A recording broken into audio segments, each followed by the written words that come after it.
इनको शर्म आनी चाहिए। टीपू की लाश के पास से उसके पास से अंगूठी निकली सोने की, उस पे क्या लिखा हुआ था? राम। विरोध प्रदर्शन की ये तस्वीरें महाराष्ट्र के अलग अलग जिलों की हैं। पुणे और नासिक में कांग्रेस के खिलाफ प्रदर्शन हो रहा है। बीजेपी कार्यकर्ता हर्षवर्धन सबकाल का पुतला जला रहे हैं। कांग्रेस के दफ्तर के बाहर विरोध प्रदर्शन किया जा रहा है और हर्षवर्धन सबकाल का इस्तीफा मांगा जा रहा है। यही हाल नागपुर और लातूर का भी है। बीजेपी यहां सड़कों पर उतरकर विरोध प्रदर्शन कर रही है। हर्षवर्धन सबकाल महाराष्ट्र कांग्रेस के अध्यक्ष हैं और उनके बयान के बाद चौतरफा विरोध की ज्वाला भड़क उठी है। पुणे में तो कांग्रेस और बीजेपी के कार्यकर्ता ही आपस में भिड़ गए। दोनों के बीच पत्थरबाजी भी हुई। दरअसल हर्षवर्धन सबकाल के बयान के खिलाफ ही यहाँ आंदोलन चल रहा था। सिर्फ महाराष्ट्र ही नहीं बल्कि यूपी तक सबकाल के विरोध की आवाज पहुँच चुकी है। डिप्टी सीएम केशव मौर्य ने कहा कि टीपू सुल्तान पर इस प्रकार की सोच का भारत की धरती पर स्थान नहीं है। सोच को भारत की धरती पर कोई स्थान नहीं है। जो इस प्रकार की मानसिकता से ग्रस्त हैं उनका इलाज जनता ही करती है, चुनाव में करती है। और इस सब के पीछे कांग्रेस होती है, माईएम होती है और जो हिंदू विरोधी राजनीति, भारत विरोधी राजनीति करने वाले हैं ऐसे दल होते हैं। दरअसल इस विवाद की शुरुआत 13 फरवरी को हुई जब मालेगांव नगर निगम की नई नवेली उप महापौर शान हिंद निहाल अहमद ने अपने दफ्तर में टीपू सुल्तान की तस्वीर लगा दी, जिसका शिवसेना और बाकी विपक्ष ने विरोध किया। हालांकि निहाल का कहना है कि उन्होंने कुछ भी गलत नहीं किया। इसको कुछ एतराज़ नहीं है क्योंकि टीपू सुल्तान जो हैं वो हिंदुस्तान के फ्रीडम फाइटर है, ये सब ने माना है।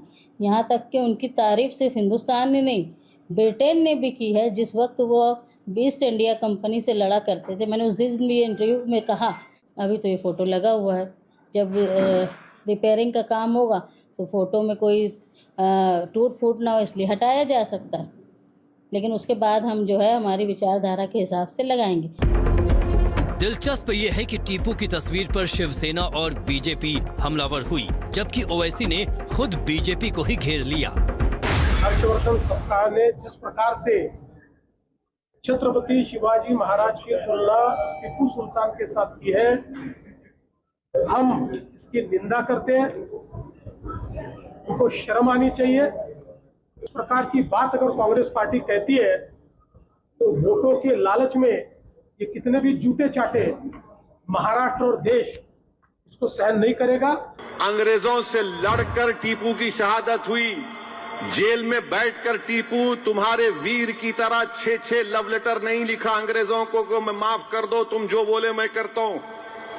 टीपू तलवार लेकर अपने मुल्क को अंग्रेजों से आजाद कराने के लिए शहीद हो गया। और अंग्रेजों को टीपू से इतना डर था कि 1.5 घंटे तक टीपू की लाश पड़ी रही। अंग्रेजों की फौज के घेरे में टीपू की लाश है, मगर डर रहे थे कि अगर शेर उड़ गया तो क्या होगा। जब जाकर देखे तो टीपू का जिस्म गर्म था। क्या यह बात सच नहीं है देवेंद्र फडणवीस साहब कि टीपू की लाश के पास से उसके पास से अंगूठी निकली सोने की, उस पे क्या लिखा हुआ था? राम।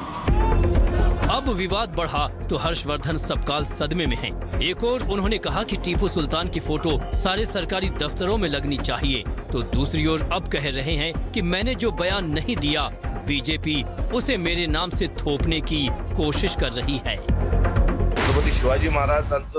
छत्रपति शिवाजी महाराज का शौर्य जिस तरह का है और स्वराज्य नाम का उन्होंने जो एक विचार दिया है, ठीक उनकी ही परंपरा में उनके काफी समय बाद उनका आदर्श लेकर टीपू सुल्तान ने अंग्रेजों के खिलाफ लड़ाई छेड़ी थी। उस दृष्टि से टीपू सुल्तान शौर्य दिखाने वाले एक महान योद्धा और भारत के सपूत रहे हैं। उन्होंने कभी भी किसी जहरीले या सांप्रदायिक विचारों को अपने करीब नहीं आने दिया।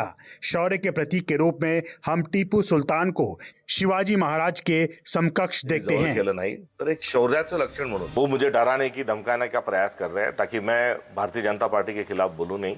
और दूसरा जो है, मैं कुछ पूंजीपति के खिलाफ में और सरकार के खिलाफ में मैंने बोलना बंद करना चाहिए। ये उसके पीछे की उनकी मंशा है। जो फोटो जो है वो साथ लगना चाहिए, इस पर जो बयान है उस पर आप पहले बोलो, पीछे लेना है ना, क्या पीछे लेना है। धमकियां तो आ रही है, उनका काम है धमकी देना और हमारा काम है संघर्ष करना। पुलिस प्रोटेक्शन लेंगे आप? जी नहीं, बिल्कुल नहीं करते। मैंने कोई गलती की नहीं है, मेरे दिल में केवल सद्भावना है और मैं कोई प्रोटेक्शन नहीं लूंगा। हालांकि हर्षवर्धन सबकाल के खिलाफ पुणे में एफआईआर भी दर्ज कर ली गई है। अब देखना होगा कि टीपू की टिप्पणी पर कांग्रेस का अगला एक्शन क्या होता है। Bureau report, NDTV India.